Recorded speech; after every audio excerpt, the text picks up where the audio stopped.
is spring break week for many students, and a few big films are opening midweek for people to enjoy. And Chicago Tribune movie critic Michael Phillips is here to chat about the latest and most anticipated films.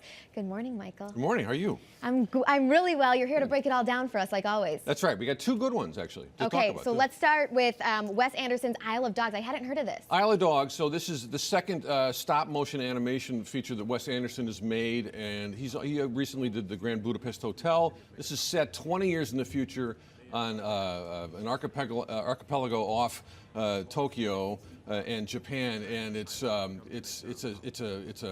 quarantine story where the mayor of this fictional city has quarantined all the dogs onto what they call Trash Island. So it's they're basically exiles. And there's one boy, a 12-year-old boy, who pilots a plane to go find his dog and retrieve it, right? So it's a really charming animation style. If you've seen Fantastic Mr. Fox, did you see that? I didn't. Yeah, it's good. It's a very interesting old school kind of technique. And you have an amazing voice cast. You have Bryan Cranston, Jeff Goldblum, wow, Bill Murray, Scarlett Johansson, all playing the voices of these dogs. And it's got a lot of charm and a lot of really interesting detail. And there's also a controversy around it too that's kind of curious, but we can talk about that if you like. No, I really want to. There's some racial tension potentially. Yeah. So Anderson has had this charge before, but when you have a story set, very specifically in Japan, and you have all the speaking parts, the major speaking parts going to American actors, of truly American-sounding actors, it has an effect of kind of marginalizing the Japanese characters in a Japanese story. And I think that's gotten some heat. The critic of the LA Times, Justin Chang, really took after that issue, and I think he's got a point. I also think the film is charming and witty, and also kind of, is it cultural appropriation, or is it just sort of, inspirations coming from this sort of world that he's depicting? It's a close call, and everybody's going to have to make up their own mind on that one. I like the film. Now I have to go see it because I'm curious. So yeah, thank you. That was a good synopsis. Yeah, it's worth seeing. Okay, how many stars? 3 stars. A solid 3. Wow. It's good.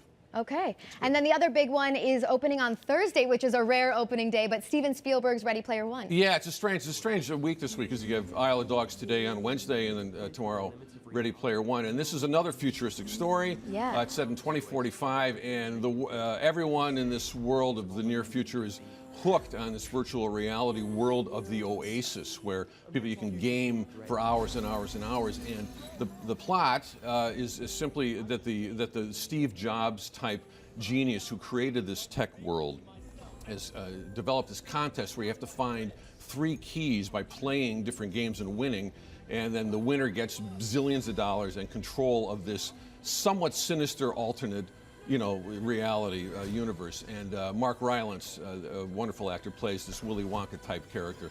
And it's got some really, really amazing immersive action sequences, especially in the first hour, that really remind you that Spielberg knows exactly what he's doing, even when he's working kind of new territory.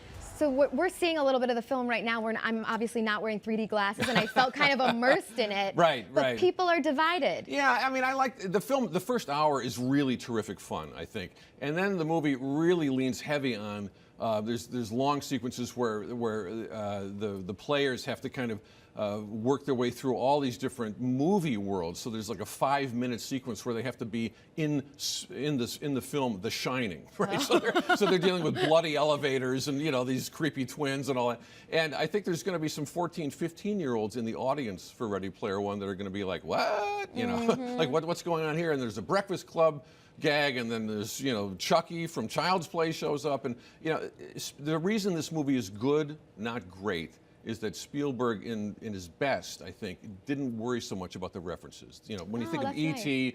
Close Encounters, that was a different level of experience and accomplishment. This is good for what it is. And I do think that the guy's 71 years old, and he still knows how to put together a really exciting action sequence. So overall, how many stars? It's a solid 3, although this one's much more uneven. I think there's a drop-off point in Ready Player One because it's a bit long. But the first hour is really terrific. So, That's great. you know, it's not like Isle of Dogs, which is a really steady, kind of complete achievement, and you can take it or leave it. We have 2 heavy hitters. I think 3 stars. Yeah, We gotta go 2 see good 'em. films. 2 we're seeing. Yeah. Awesome. Well, check out ChicagoTribune.com for more of Michael's work and his complete review of the films.